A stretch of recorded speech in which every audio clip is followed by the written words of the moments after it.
ಸರ್ಕಾರದಿಂದ ಖರೀದಿಸಲಾದ ಬೆಂಬಲ ಬೆಲೆ ಯೋಜನೆಯಡಿ ರಾಗಿ ಹಣ ಪಾವತಿಸುವಂತೆ ಆಗ್ರಹಿಸಿ ಜಗಳೂರು ಪಟ್ಟಣದ ಎಪಿಎಂಸಿ ಮಾರುಕಟ್ಟೆ ಆವರಣದಲ್ಲಿ ರೈತರಿಂದ ಪಡಿತರ ಸಾಕಾಣಿಕೆ ಲಾರಿಯನ್ನು ನಿಲ್ಲಿಸಿ ಅಹೋರಾತ್ರಿ ಧರಣಿ ಮುಷ್ಕರಕ್ಕೆ ಮೂರನೇ ದಿನಕ್ಕೆ ಕಾಲಿಟ್ಟಿದೆ.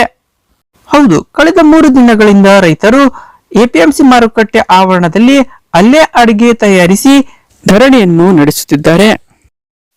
ತಾಲೂಕಿನಲ್ಲಿ ಸುಮಾರು 400ಕ್ಕೂ ಹೆಚ್ಚು ರೈತರಿಗೆ ರಾಗಿ ಖರೀದಿಸಿದ ಹಣ ಪಾವತಿಯಾಗದ ಹಿನ್ನೆಲೆ ಕಳೆದ ತಿಂಗಳು ರೈತರು ಇದೇ ರೀತಿ ಪ್ರತಿಭಟನೆ ನಡೆಸಿದ್ರು.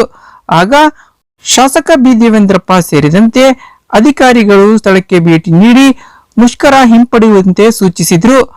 ಭರವಸೆಗೆ ಸ್ಪಂದಿಸಿ ರೈತರು ಮುಷ್ಕರ ಹಿಂಪಡೆದಿದ್ರು. ಹೀಗಾಗಿ ರೈತರಿಗೆ ಹಂತವಾಗಿ ಕೆಲವರಿಗೆ ಹಣ ನೀಡಲಾಗಿತ್ತು. ಆದರೆ 400ಕ್ಕೂ ಹೆಚ್ಚು ಜನ ರೈತರಿಗೆ ಇನ್ನೂ ಹಣ ಪಾವತಿಯಾಗಿಲ್ಲ.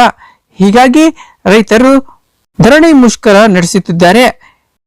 ಇನ್ನು ಪ್ರತಿಭಟನಾ ಸ್ಥಳಕ್ಕೆ ತಹಸೀಲ್ದಾರ್ ಸೈಯದ್ ಕಲಿಮುಲ್ಲಾ ಅವರು ಭೇಟಿ ನೀಡಿ ನಾನು ರೈತರ ಹಣ ಪಾವತಿಸುವಂತೆ ಹಿರಿಯ ಅಧಿಕಾರಿಗಳ ಮೂಲಕ ಸರ್ಕಾರಕ್ಕೆ ಪ್ರಸ್ತಾವನೆ ಸಲ್ಲಿಸಿ ರೈತರಿಗೆ ಅನ್ಯಾಯವಾಗದ ರೀತಿಯಲ್ಲಿ ಪ್ರಾಮಾಣಿಕ ಪ್ರಯತ್ನ ಮಾಡಿದ್ದೇನೆ ಎಂದು ತಿಳಿಸಿದ್ರು.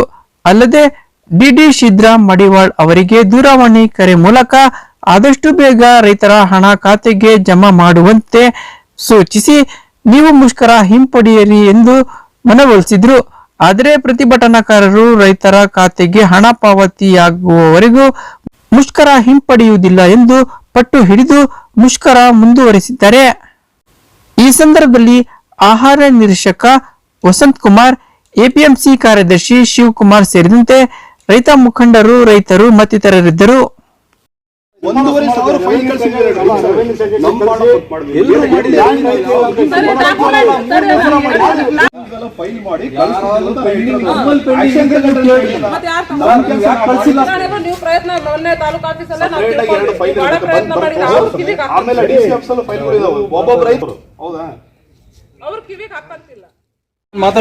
ಮಾತಾಡ್ತೀನಿ.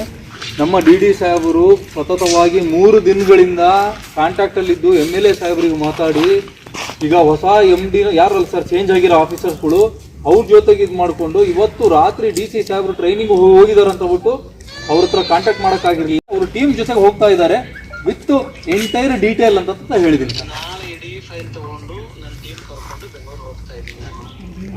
ನಾನು ಕೂಡ ಹಾಂ ಸರ್.